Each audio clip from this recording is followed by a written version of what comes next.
panoorin niyo itong sinasabi ni Ka Eric. Talagang kumpirmado niya at nakausap nga yung jail guard na bago lumabas si Madriaga, ay pinuntahan siya ni Leila de Lima. So, diba, ito na nga.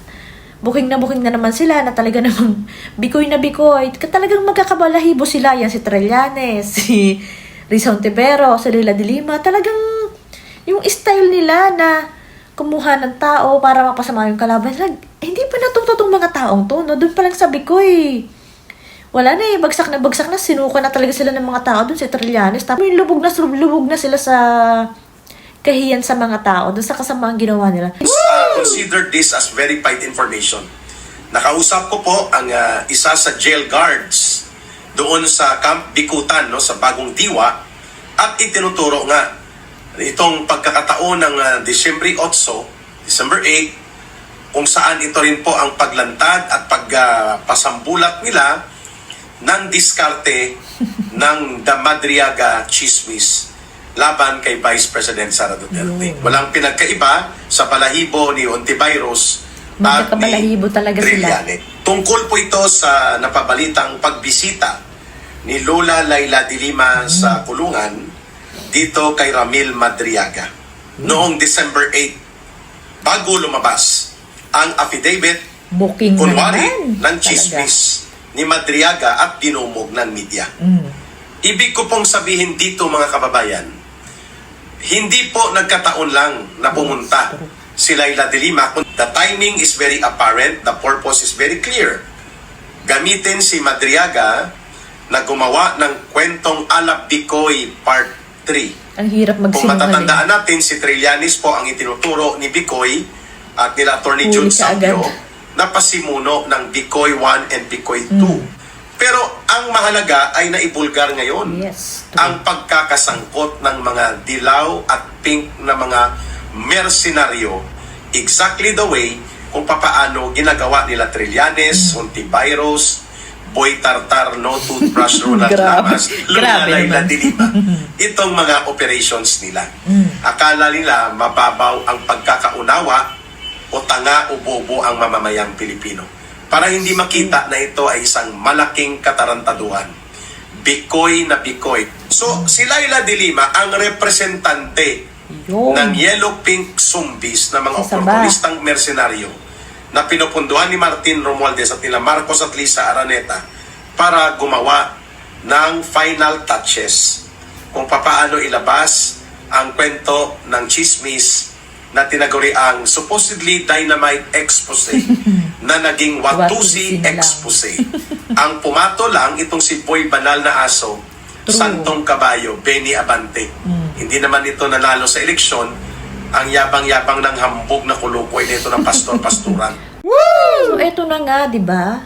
Hindi na sila nadala. Hindi man lang nagbago yung style nila, yun pa rin. Natandaan na nga sila dun sa Bicoy, tapos nga kay Trillanes, kasi nabuking yun. Tapos ngayon si Leila de Lima, syempre may makakakita at makakakita sa inyo dun. Bakit mo yung dinalaw? Tapos yung dinalaw mo, saka sumabog, saka nagsalita. At saka pati yung mga kinukuha yung tao, alam mo niyo yung mga hindi naman kapanipaniwala. At saka sa totoo lang, napakahirap gagawa niyo ng script yung tao, tapos hindi naman talaga alam yun sa utak niya. Siyempre, kung ipatawag man yan sa Congress, wala kang aasahan, baby yan. Pero sa Senado, kahit papano, kila Marcoleta, dun sa mga tao matatalino dun, mga attorney, hindi makakalusot yan. Talaga bang hanggang ganun na lang? Basta, ano ba yun? Basta't may magawa lang kayong panglihis dun sa mga nangyayari. Ano yun? Okay na yun? Dun sa mga ano nyo? Hindi rin kayo masyadong, sabi nga ni PRRD, bright, smart, yung mga ganyan. Kasi ang hihina naman ng mga kinukuha yung tao. Yung magagaling sana, pero yun nga, hindi nyo naman kasi mababayaran yung mga sobrang or kaya naman, baka tinitipid nyo talaga yung budget dun sa taong kukuhanin nyo. Baka ganun. Kasi tingnan mo, nakakulong yung tao, tapos yung mga, tsaka yung mga sinasabi na medyo imposible, lalo nung tagilid yun, dapat naman kasi yung medyo makatotohanan naman, na kaya naman i-depend ng mga vlogger nyo, ng mga binabayaran yung mga naka-payroll sa inyo. Katulad yan, meron daw naka-payroll kay Risa Hontiveros, meron dati kay Saldico, ngayon si Tambayan. Sila, sa ano talaga, yung yung PCO, meron talaga yan. Kasi nga, di ba may mga video nga na talaga namang kumakalat at meron talagang mga talaga nagpapatunay na inalok sila katulad ni sino to, si Sir Jack, yung bagong Banateros. Alam niya yung mga nakaperol at inalok talaga siya para sumama dun sa grupo ng mga bibira, yung mga tatahol sa mga Duterte. Talagang may mga tao lang na may mga paninindigan at meron din na walang paninindigan. Pagdating sa pera, kahit magkano lang yan, laman tiyan din yan, ganon. Ikita nyo naman kung paano yung mga yung mga vlogger sa kabila, kita mong alam mo yung magsasalta pa lang sila, kita mong sinungaling na kasi nga kita mo yung mga nangyayari. Dun sa mga kampi nila, okay lang yon. Pero dun sa mga hindi, supalpal sila, kita mo kay Sas pa lang, napakagaling ni Sas magbardagol sa si Atty. Rowena. Yun talaga. Doon pa lang wala na sa mga ribat ng mga yon, wala nang makasagot Kita mo sa dami ng mga sinasabi ni Atty. Rowena, hindi siya pinakikialaman ng kahit na sinong mga politiko. Meron lang yung mga kunyari mga daw yan, yung mga nakapero daw kaya yun talagang tumatahod din. Tapos yung iba naman katulad ng mga yung mga hindi naman kilala na bigla na lang mga nagsasalita sila noon, pero kita mo naman kung noon pa sila nagsasalita, kung gano'n lang kadami yung mga followers nila, katulad kita mo kahit yung mga ang dami ng mga page na mga tinake down ng mga sumusuporta sa mga Duterte, okay pa rin. Kasi alam ng mga tao na totoo yung mga sinasabi nila. Kaya ang lalakas nila sa mga tao at talaga naman malakas din naman talaga yung Duterte at nasa tamang landas naman talaga yung ginawa nila. Hindi katulad ngayon na harapan, kitang-kita ng mga tao na hindi talaga maganda.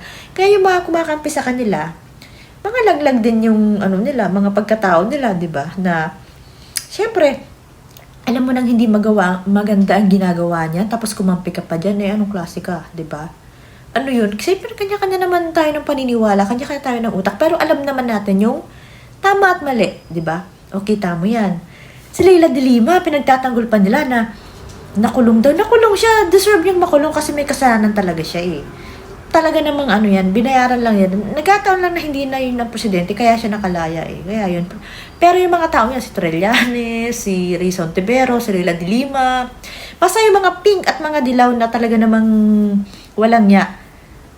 Sinuka na talaga ng mga tao. Shoot na yan sa Inodoro Pero ito si Atty. Rowena Guanzon, pink yan, dilaw yan, pero may paninindigan. Kita mo, mahal na mga tao ngayon, pati ng mga kakampi niyan, pati ng mga taga-support ni PRRD. Kasi nga, totoong tao siya, maayos yung direksyon niya. Kita yan ng mga tao na nakakaunawa.